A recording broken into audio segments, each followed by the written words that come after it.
Hey everyone, and welcome to my review and critique of the new Sims 3 store set that came out Tuesday, July 2nd. That's what it is. Oh boy. So basically, the set came out today. It has 31 items. It's called the Coffee Bean Hipster Loft. And as you can see, this stuff here is obviously loft type decor. The set itself right now on sale costs 1,600 SimPoints, and after the sale it will go up to 1,900. That means that right now you're looking at 52 cents, roughly 52 per item. Later it'll be 58 cents per item. I mean, that really doesn't actually truly break down though, because some items would end up being worth more than others if this set ever gets broken down to be sold. I don't know, you might be able to buy the individual pieces separately, and that you heard there was in fact my pen, because I clicked it. Sorry about that. So yeah, essentially what you're getting is 12 total clothing items, 2 hairstyles, 1 male, 1 female, and the one for males is only for teens. And then you have 4 lighting objects. You have 1 dining chair, 1 desk, 1 end table, 1 coffee table, 3 wall decor, which is a map, sprinklers, and I'm going to show you all these things, an event. You have an armchair, a window that's, you get 2 build mode objects. So you have a window, you have a column, and you have 1 love seat, 1 bookcase, and 1 decorative planter. Overall, so far, I'm finding the set pretty interesting. So let's really quickly take a look at the build by stuff. And this place is done. I only had to add a couple things to really finish it. So actually the set, what I like is, a number of times we've talked about how the sets don't include everything you need to finish the look. And in this instance, I think that you can achieve a somewhat finished look, which I do like. So what you're looking at here obviously is the window, and this is the one it comes with, and there you go. Then you have this column here, which is slightly rusted and all that. It's meant all to look very industrial. Then you have this you have this spotlight here. You have, actually you can get a better look at these over here. There you go. 1 second. Okay. There we go. Yes, this is the spotlight. So, have at you. There it is. It's very spotlighty. Then you have this light over here, which is meant to look like industrial construction lighting. And here's the vent right there. Those skylights are up there. That's why it's like that. I just wanted the skylights because they're fun. Yes, you have the vent, and down here you have the love seats, the end table, which is meant to look like a safe. This board, well, it's basically a reappropriated sign that's been made into a coffee table. And then that's the same love seat again, just in a different color. Over here you have the armchair. Yes, you have an armchair, and you have a bookshelf. And yes, you're seeing 2 Jontrons there if you're familiar with Game Grumps. I used him for my last review, and I'm still sad about him leaving Game Grumps, so I'm using him for this review too. So, yeah, all the Sims are wearing the actual clothes. And we're going to take a look at those. Oh, and there's this. This is the 3rd, or the 4th. Yeah, okay, there are 4 lighting objects. I missed a couple. Yeah, so there's one of the lighting objects, and it does give off light. It's not just decor. Oh god, I missed a few things. Then you have this planter right here, and you have the wall sprinklers. Wow, I am just a mess right now. You have the wall sprinklers. You have this map. Oh geez. This chair and this desk. Now what I really love is that this chair is a dining chair, but it's like an office chair. Because for a long time I've wanted office chairs that you could kind of use at dining tables without them glitching out. Because like sometimes I find that when I use my office style chairs from in-game at the dining table, it gets a little wonky. And then here's the industrial wall light, which is also included. And yeah, there's the map of somewhere, wherever, subway systems or something. So that is that. This carpet does not come with it. And this carpet over here does not come with it, but I really just wanted to sort of finish the look overall.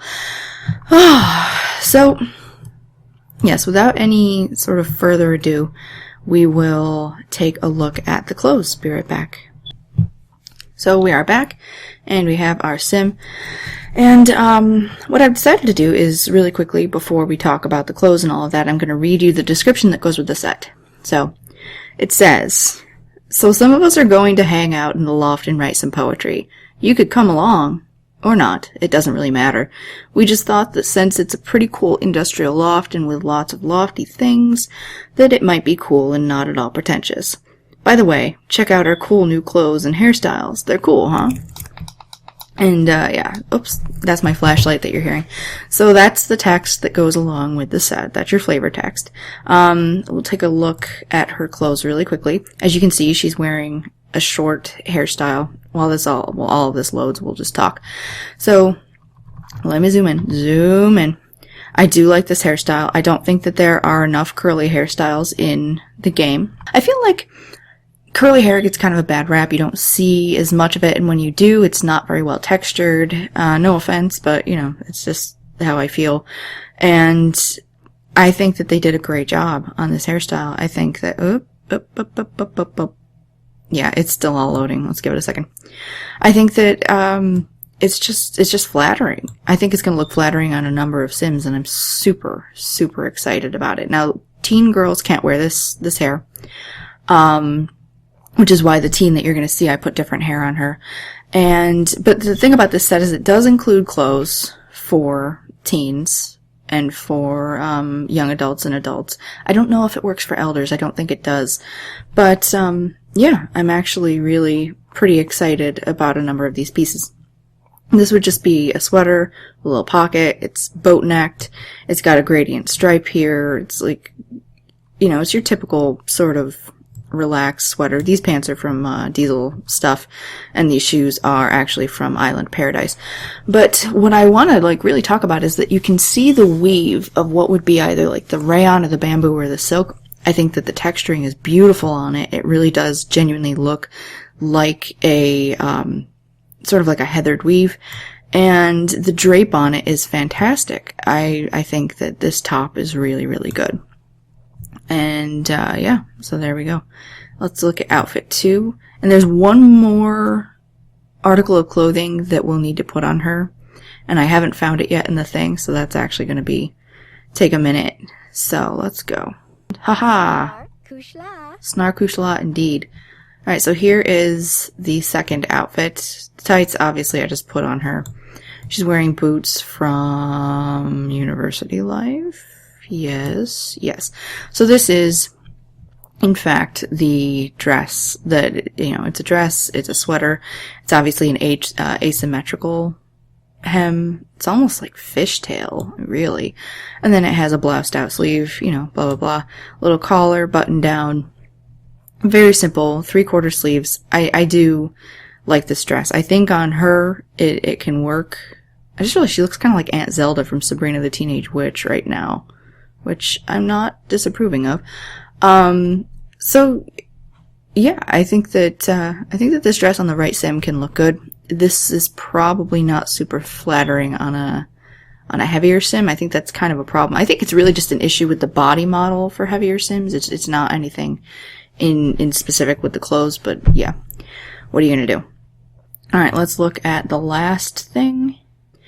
Alright, so this is all loading. We'll let that do its thing. Right now, she's wearing those shoes that you got with University Life. Funnily enough, a lot of the stuff that came with University Life kind of fits well with this set. And I feel like that's probably because there was a little bit of a quote-unquote hipster element to the University Life clothes, too. So this obviously has a necklace attached to it. I do feel like it's textured pretty well. Down here, it looks a little obviously painted on, but the way it lies on her neck and all of that is actually very good. It doesn't look too, clunky, I guess, and it's a thin enough chain that you can't necessarily tell it's hand painted. And I think it overall looks pretty good. Then you have the little leggings. I think the leggings are actually quite flattering. Although she was much more muscular from when I did the dance set review. And that wasn't great, but that's just because the muscle, like she was so muscular, just looked really, really odd on her. Wasn't super flattering. But, yeah, the little capris, and think like Mary Tyler Moore, which is what we'll actually be talking about that too. Not Mary Tyler Moore in specific, but you know what I mean. So it's a large cable knit sweater, and it looks right. It looks appropriate. It has an open crew neck. I like it. I do. I think that so far I feel like a lot of these clothes are actually going to, I'm going to filter this, are actually going to, I'm going to have a lot of uses for them. Okay. So while we're waiting for all of that to load, you can look at our lovely Danica. This is me rustling papers. But like I said, we're going to go ahead and do a really quick cultural critique. And if you want, you can sort of skip ahead in the video to find when I do the other stuff too and all of that. You know, whatever. I won't be offended. But a lot of you like the critique aspect. And I feel like in this particular instance, it's really important to understand the whole hipster thing. So hipsters, as you probably understand them these days, are a little bit different. We're going to talk about that when we get there. But the original term refers to a 1940s subculture. In the 1930s, there was a HEP sort of term, like a HEP. They would refer to individuals as being HEP. And that was primarily a countercultural thing. If you were HEP, it meant that you understood jazz. It meant that, particularly bebop, jazz, and it basically indicated that you were in the know. That's kind of what it meant, that you were in the know. And I actually have two different quotes here, which kind of shed a light on how people viewed that sort of counterculture, because essentially what you were looking at was middle-class white individuals who were taking this philosophy of transcending the mainstream and race and all of that, and just getting away from the current orthodoxy, I guess, is essentially what we're talking about. So the tenets of being a hipster were basically, they adopted the jazz player lifestyle, quote unquote. So it was like, you know, relaxed sexual mores. They used marijuana, sarcastic humor, self-imposed poverty. They broke from mainstream views on race, politics, philosophy, all of those things. And it just meant in the know. Later, the term hip actually sort of replaced hep, and that's where the first part of hipster comes from. And they would actually be called hipsters. Okay, so I'm gonna, really quickly, I'm gonna stop doing that so I can focus. So there's a quote from the 1977 book Jazz: A History by Frank Tiro, which says, "The hipster is an underground man. He is to the Second World War as, what a Dadaist is to the First. He is amoral, anarchistic, gentle, and over-civilized to the point of decadence. He is always 10 steps ahead of the game because of his awareness, an example of which might be meeting a girl and rejecting her because he knows that they will date, hold hands, kiss, neck, pet, fornicate, and perhaps marry, divorce. So why start the whole thing? He knows the hypocrisy of bureaucracy, the hatred implicit in religions. So what values are left for him except to go through life, avoiding pain, keep his emotions in check, and after that, be cool and look for kicks. He is looking for something that transcends bullshit and finds it in jazz." Okay, so that's one viewpoint on it. And we'll go down and find that dress and we'll talk about it.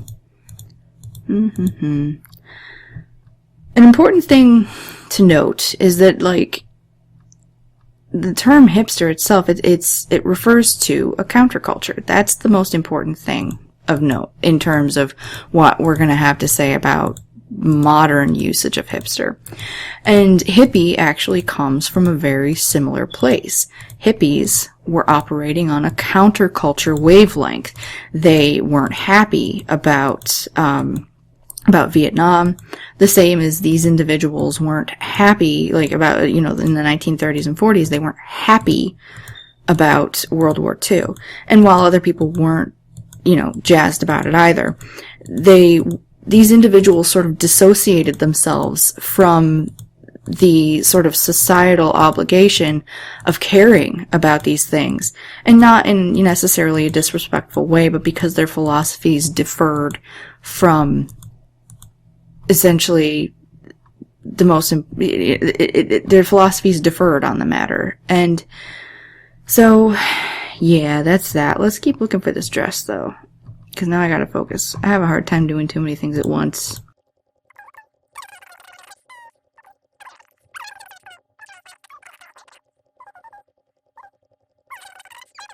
Oh, ha ha ha ha ha ha. Suck it. Okay. So, this is the other dress. Obviously, you're looking at what would be the equivalent of a wool skirt attached to a summer weight silk top. Princess sleeves, a little bit of a puff, and then this scarf here to keep your throat ever so warm.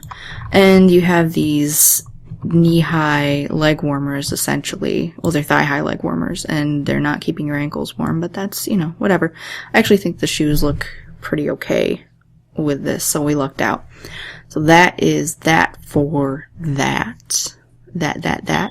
And we will bring up the next sim and take a good look at the outfit. Okay, so what we have here is the dress for teens, which is that dress you also saw on the mother. And it's essentially the same thing, it just comes in a different original pattern. And I don't know what the color channels are. Let's take a quick look. Color channels. Okay, so you have the sweater, obviously. You have the dress with its pattern. You have the neck, and you have, what is that? What are you? Oh, okay, it's the actual facing on the buttons. So, yeah, that's a good number of options for recoloring it. You can change the pattern, etc. If you really wanted to. You could change it to something different, which is kind of cool. Alright. Or recolor it, any one of those myriad things you can do in Create a Sim. So, this is our teen outfit. I should really, while we're doing this, my mouse is being a douche, I'm going to start loading up the tops so I can see whether or not teens can wear that top that I was talking about. But as you can see, she has her cowboy boots, because she's so hip. And you have these tights, because you want to keep your legs warm. I love tights. I'm not going to lie. I love tights. This is a hairstyle that came from the Sims 3 store. I don't remember with what. I've had it for a long time. It reminds me a little bit of sort of a sideways LaRue. It's like a Donald Trump version of LaRue. And then you have the same, like I said, the same outfit. So that's essentially the long and the short of it. Let's go down and see. Come here. No, it's not in here. Okay, so this is what the teens can wear. And there weren't any shoes with the set. Yet again, no shoes. That seems to be the typical. But maybe if we all keep saying we want shoes with our sets, that they'll give us shoes. But I don't know. Alright, so let me load up the next sim and I'll be right back. Okay, so right now what we're looking at is our male sim, our first male sim. We have a few. And this is the first set where, shocker, I've seen in a long time, where you get more male clothes than you do female. Like, it's actually kind of remarkable to me, and I'm pretty excited. Now, I may have said that already. There's like a 70% chance that I did. So if I have, I apologize, but like, wow, my brain. Oh, that's all loading up. You can see this is the sweater. It's another cable knit. It's got a nice thick bottom. Come on. I feel like it's got obviously sort of a fold over cowl neck. I feel like the drape is actually pretty good.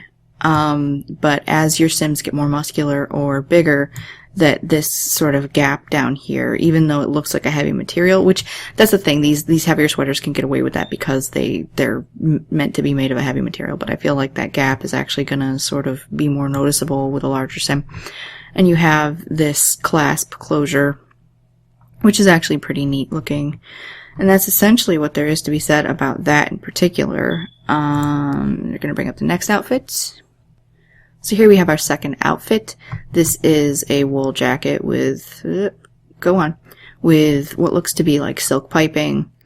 And it's a single button, single breasted jacket with a scarf and a t-shirt underneath, and the t-shirt actually is longer in the sleeves. These pants are from Diesel, if you're wondering, and these are custom content Oxfords. I like this jacket. There's really not much to be said about it. I feel like it fits well. I feel like it's a very nice representation of this kind of jacket. It's not unremarkable. There's just nothing else to say because I feel like it speaks for itself. And I don't know how many color channels it has. Let's look. So it's got the main jacket, the scarf, the t-shirt, and the piping, which is really good. Having that many color channels is definitely helpful when you're going to want to change this jacket up a little bit. And you can also, that means you can change the pattern of the fabric and all of that, which is pretty cool as well. If you wanted to make this into a leather jacket or a silk jacket or any one of those things, you can do it. Alright, let's bring up the last outfit. And here we have another outfit. I'm not as big of a fan of this one, but only because I don't like distressed jeans that much. Only slightly, at least. But yeah, what you have here are the cuffed workman's pants. I do like the pockets on the back. Yes, cuffed workman's pants. Then you have a thick, sort of, large buckled belt. Cropped bomber jacket with a pirate thing done to the sleeves. I guess I can, yeah. And then the jacket is actually meant to be punk style, so it only zips up to about here. You have a scarf, and you have the t-shirt underneath. So this is definitely meant to replicate the punk era style in general. And yeah, we'll have more of a word on that when I actually get to the critique part. So that is it for this sim. I really, like I said, I feel like this jacket is well made. I feel like this whole outfit is actually pretty well made. I'm just not a huge fan of it, but I think they did a really great job in making it. So, actually, how many color channels are we looking at? Alright, so the jacket, pants, scarf, shirts, and pattern. I'm not in love with not being able to change the belt color.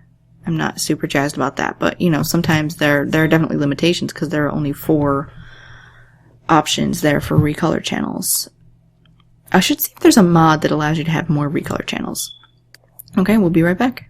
So we are back with the last 2 outfits, well, the last 2 clothing options for males.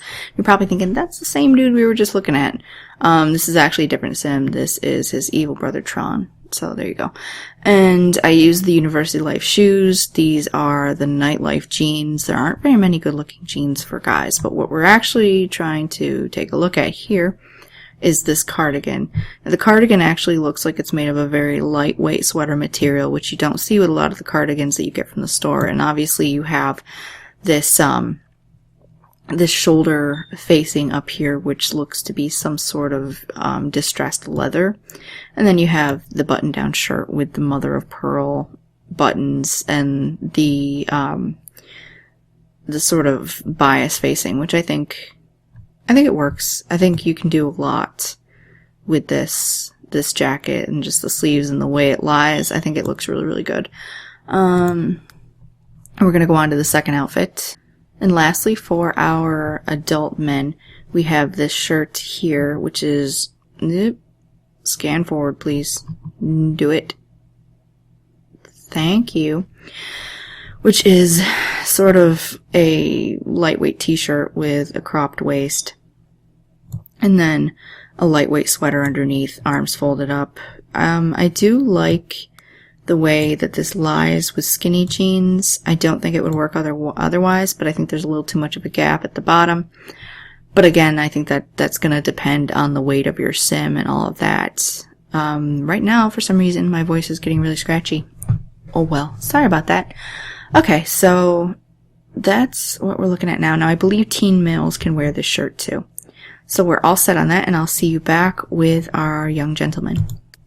While that's loading, we're just going to take a look at the full-length The only thing I'm actually including here is this one outfit, because everything else that he can wear is repeated in the young adult and adult versions. So he's wearing the University Life shoes. These are just store content pants, although I don't remember where they came from. And it's still loading. There we go. Now this t-shirt is also wearable by older males, but I figured we should have him wear something. So there you go. It's got this skinny scarf, a t-shirt over a more form-fitting t-shirt. The base color that it does come in is this blue, and then this hairstyle is the one that you get for males. I'm actually really, really excited about this particular hairstyle, because it's one of those things where, oh, there's a little bit of a, might need a mesh fix for that, because you can see the skin underneath there. That's okay. That's okay. Excuse me. Because a lot of times these hats don't, you don't get the really super thick ones, and I like the idea of having this really super thick, slouchy hat. I don't know. I think it actually looks really, really cute on him. I think it'll look flattering on a number of Sims. And that's essentially it for everyone in terms of clothes. Now, at this point, I'm going to start talking about the actual sort of crux of the issue here. So if you're not interested in the whole, like, discussion here about what hipster means and all of that, they're all standing looking out the window.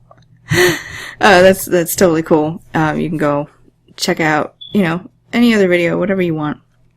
I'm going to keep going, and we can talk really quickly about, we can talk really quickly as possible, about another view that a writer has on hipsters, which is from, like, the 1940s hipsters.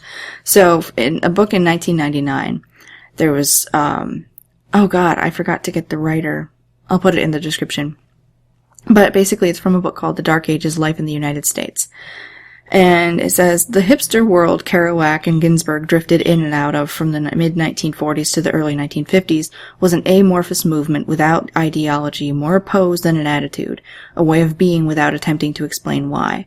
Hipsters themselves were not about to supply explanations. Their language, limited as it was sufficiently obscure to defy translation into everyday speech. Their rejection of the commonplace was so complete that they could barely acknowledge reality. The hipster's worldview was not divided between free world and communist bloc, and this too set it apart from the then current orthodoxy. Hipster dualism instead transcended geopolitical lines in favor of consciousness. The division was hip and square. Hipsters, hip to the bomb, sought the meaning of life, and expecting death, demanded it now. So this is the thing to understand about the term hipster. Originally, in the 1990s, when this contemporary hipster sort of movement researched, it was called Bohemian. And it has to do more with reappropriations of culture than actually standing for something. And that's the problem that people tend to have with it. Now, I don't have a problem whatsoever. I just kind of live and let live, as long as you're not hurting anybody. But in the contemporary usage, a lot of people view it as it's a form of postmodernism, which, if you're not familiar with postmodernism, it's an artistic movement that is based upon skeptical interpretation of cultural, literary, economical, just anything having to do with anything. It's a new way of interpreting things that basically involves a self-consciousness to it. It's a knowledge of the knowledge of it. It's really actually kind of abstract and difficult to explain. So I suggest, if you're interested, that you take a look at the postmodern movement, because it is kind of fascinating. But that's ultimately what you're getting with the modern hipster movement, is a sense of self-consciousness. While in the 1940s and 50s, and then in the 1960s and 70s with your hippies, and then even in the punk era, those movements were countercultural movements which stood for a sort of post-war or concurrent war ideology that is very different from what you're getting right now. Now, one could argue that because of like, you know, everything that went on and Desert Storm and all of that, that maybe this whole bohemian / modern hipster thing arose as another post-war counterculture. But in essence, the reason people have a problem with it is that it carries a stigma because it co-opts and sort of cannibalizes other cultures without maintaining the meaning. And it actually creates a sense of self-consciousness which isn't there, like I said before, which isn't there in the original format, which kind of bastardizes the traditional view in a lot of people's minds. Like I said, this is how people, you know, a lot of philosophers and artists and things like that view it. Nobody wants to be called a hipster these days because of the stigma. Now, basically, there are some people who feel that hipsterism in modern era, once again, it's basically your wealthy to middle class to upper lower class youths who are jockeying for sort of social position, but again, not based upon any true foundation of, philosophy or anything like that. And, like I said, I'm so tired right now. Hopefully this is coming off as being coherent, because I want to be helpful, definitely. So Elise Thompson, basically she's quoted as saying, hipsters don't seem to subscribe to any particular philosophy. And then there's some paraphrases here, because it's from a very long, text. Particular genre of music. She argues that they are soldiers of fortune, of style, and they take up whatever is popular and in style, appropriating the styles of past countercultural movements such as punk, while discarding everything the style stood for, which is what I was talking about before. And then Christian Lawrenson of Time Out New York has, like, in an article, he had some very, very negative things to say, particularly about the hipster reappropriation of gay culture, which would mean that the post-emo, sort of fashionista, masculine, like, basically metrosexual is a hipster reappropriation of gay culture in his view. So then you have, basically he's quoted as saying, well, he claims that this isn't a full quote, like I said, it's paraphrased.